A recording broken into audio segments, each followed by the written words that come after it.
नमस्कार मंडळी, श्री स्वामी समर्थ. तर पहा, आजकाल आपण पाहत असतो बऱ्याच मुलांचं किंवा मुलींचं लग्न ठरत नाही. लग्नात काही ना काही प्रॉब्लेम, अडचणी ह्या नेहमी येत असतात. घरातील सर्वजण मुलांसाठी खूप प्रयत्न करत असतात. पाहुणे येतात, पाहून जातात, परंतु समोरून कोणीच होकार देत नाही. आणि जी मुलांना स्थळ आवडत असतात तिथे नेहमी नकार येत असतो. आणि जी मुलांना स्थळ आवडत नाही तीच स्थळ मुलांसाठी जास्त वेळ येत असतात. आणि अशी मुलाची द्विधा परिस्थिती निर्माण होते. स्थळ येत नाही असं नाही, स्थळ येतात, परंतु जी स्थळ मुलांना आवडतात ती त्यांचा नेहमी नकार येत असतो. मंडळी, ही संपूर्ण माहिती जाणून घेण्या अगोदर तुम्ही चॅनलवरती नवीन असाल तर चॅनलला सबस्क्राईब करा.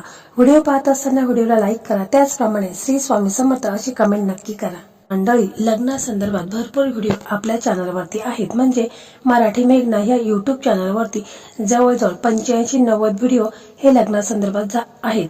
तर त्यामध्ये बऱ्याच मुलांचं लग्न देखील ठरलेलं आहे. तशा मला कमेंट आलेल्या आहेत, तर ते व्हिडिओ देखील तुम्ही पाहू शकता. कारण मी जे हे उपाय तुम्हाला सांगत आहे तर ते ज्योतिषाने सांगितलेले महा उपाय आहेत आणि ज्यामध्ये बऱ्याच मुलींचं लग्न देखील ठरलेलं आहे. तर ते व्हिडिओ देखील तुम्ही पाहू शकता आणि इतर भरपूर व्हिडिओ आहेत ते देखील नक्की पहा. तुमचा मुलगा असू द्या किंवा मुलगी असू द्या, लग्नात काही ना काही प्रॉब्लेम, अडचणी ह्या नेहमी येत असतात. कारण का तर बघा, मुलांच्या कुंडलीमध्ये भरपूर दोष निर्माण झालेले असतात. तसं की कालसर्प दोष आहे, राहू केतू शुक्र शनी, याच्यामुळे मुलांचं लग्न हे लवकर होत नाही. म्हणजे लग्नात विलंब निर्माण होत असतो. कधी कधी मुलांचं वय उलटून गेलेलं आहे तरी देखील लग्न ठरत नाही. कारण ग्रहांची स्थिती ही मुलांच्या कुंडलीमध्ये अशुभ स्थानी असते आणि अशामुळेच मुलांचं लग्न लवकर ठरत नाही. आणि म्हणून आपण हा उपाय करायचा आहे. तर बघा, हा उपाय आहे तर हा उपाय मुलाचे आई वडील करू शकतात, बहीण करू शकते, वहिनी करू शकते, कोणीही हा उपाय आहे तर तो करायचा आहे. तर या उपायासाठी आपल्याला काय काय साहित्य लागणार आहे ते देखील आपण थोडक्यात पाहूया. आपल्याला 9 दुर्वा लागणार आहेत.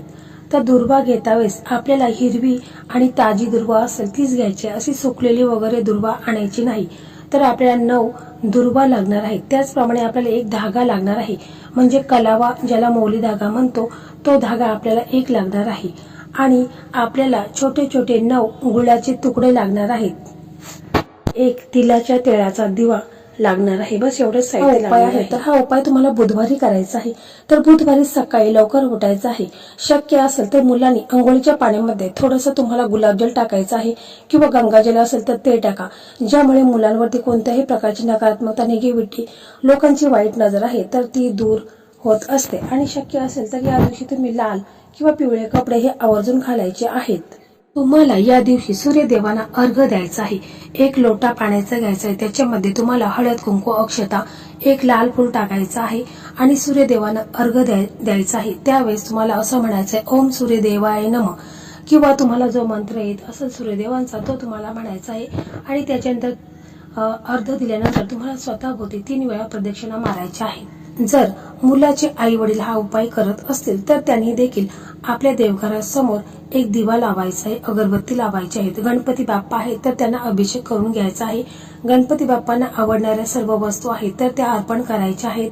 त्याचप्रमाणे तुम्ही दुर्वा अर्पण करू शकता, जास्वंदीचे लाल फूल आहे ते अर्पण करू शकता, शमीपत्र अर्पण करू शकता. नैवेद्यासाठी गुळ खोबऱ्याचं नैवेद्य तुम्हाला ठेवायचं आहे. आणि तुम्हाला गणपती बाप्पांना प्रार्थना करायची आहे की माझ्या मुलांच्या कुंडलीमध्ये जे काही दोष निर्माण झालेले आहे, ज्यामुळे मुलांचं लग्न हे लवकरात लवकर ठरत नाही, लग्नात काही ना काही अडचणी, समस्या ह्या येत आहेत, तर त्या दूर होऊन आणि मी जो हा उपाय करत आहे तो उपाय देखील माझा यशस्वी होऊन माझ्या मुलांचं लग्न हे लवकरात लवकर होऊ द्या, त्यांना त्यांच्या मनासारखा जोडीदार मिळू द्या, असं तुम्हाला गणपती बाप्पांना प्रार्थना करायची आहे.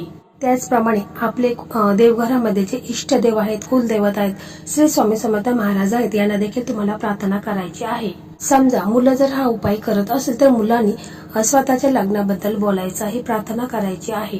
तर पहा, आपल्याला काय करायचं आहे की एक चौरंग घ्यायचा आहे आणि एक प्लेट घ्यायची आहे. त्या प्लेटमध्ये आपल्याला 9 दुर्वा घ्यायच्या आहेत आणि आपल्याला एक धागा लागणार आहे, ज्याला मौली धागा म्हणतो तो धागा लागणार आहे. जर तुमच्याकडे तो धागा नसेल तर पांढरा धागा असेल तर त्याला तुम्हाला हळद लावायची आहे, म्हणजे हळद थोडीशी ओली करायची आहे आणि त्या सफेद धाग्याला लावायची आहे, म्हणजे तो धागा पिवळा होईल.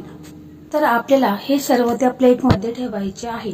म्हणजे आपल्याला 9 दुर्वा ठेवायचे आहेत, 1 तुपाचा दिवा ठेवायचा आहे, 9 गुळाचे खडे ठेवायचे आहेत आणि कलावा ठेवायचा आहे.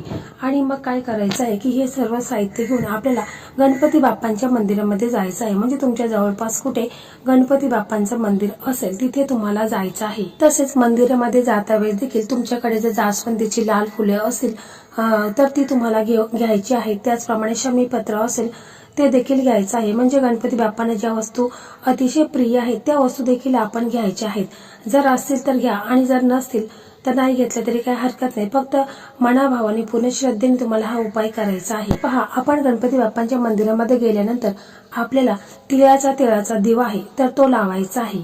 म्हणजे घरून आपण तिळाचं तेल टाकूनच तो दिवा घरून घेऊन यायचा आहे. आणि मग आपण मंदिरामध्ये गेल्यानंतर प्रथम दिवा प्रज्वलित करायचा आहे. त्यानंतर आपल्याला काय करायचं आहे की 9 दुर्वा आपण घेतलेल्या आहेत तर त्या दुर्वाला आपल्याला काय करायचं आहे की जो धागा आपण आणलेला आहे, मौली धागा आणलेला आहे, तर तो आपण 9 वेळा त्या दुर्वाला असं गुंडाळून घ्यायचा आहे. 9 वेळा व्यवस्थितपणे गुंडाळून घ्यायचा आहे. त्याच्यानंतर आपल्याला 9 गाठी मारायच्या आहेत. म्हणजे या धाग्याला आपल्याला 9 गाठी मारून घ्यायच्या आहेत. आणि मग ही दुर्वाची जोडी आहे तर ती तुम्हाला गणपती बाप्पांच्या चरणापाशी अर्पण करायची आहे. आपण जिथे दिवा लावलेला आहे तिथेच आपण ही दुर्वाची जोडी अर्पण करायची आहे. सोबतच आपण गुळाचे 9 तुकडे आणलेले आहेत ते देखील तिथे ठेवायचे आहेत. जर जास्वंदीची फुले आणलेली असेल, शमीपत्र आणलेले असेल ते देखील तुम्ही तिथे अर्पण करू शकता. त्यानंतर मग तिथे एक आसन टाकायचं आहे आणि मग बसायचं आहे. आपले दोन्ही हात जोडायचे आहेत आणि हा मंत्र जप आपल्याला करायचा आहे. ओम गणपतये नमः, ओम गणपतये नमः. एकदम साधा सोपा मंत्र आहे. तुम्हाला हा 108 वेळा म्हणायचा आहे.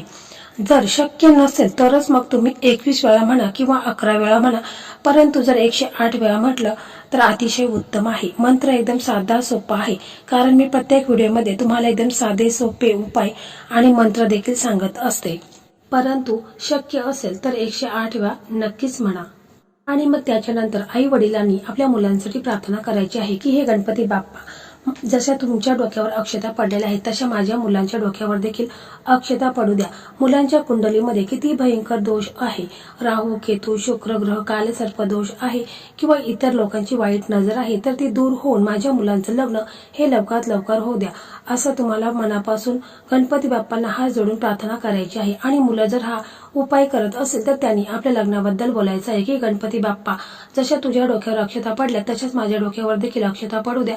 माझ्या लग्नात जो काही विलंब होत आहे, लग्नाला उशीर झालेला आहे, लग्नामध्ये काही ना काही प्रॉब्लेम अडचणी संकट हे येत आहेत, कुंडलीमध्ये जो काही दोष निर्माण झालेला आहे तर तो दूर होऊन माझं लग्न हे लवकरात लवकर होऊ दे असं तुम्हाला मनापासून पूर्ण श्रद्धेने विश्वासाने तुम्हाला गणपती बाप्पांना दोन्ही हात जोडून प्रार्थना करायची आहे.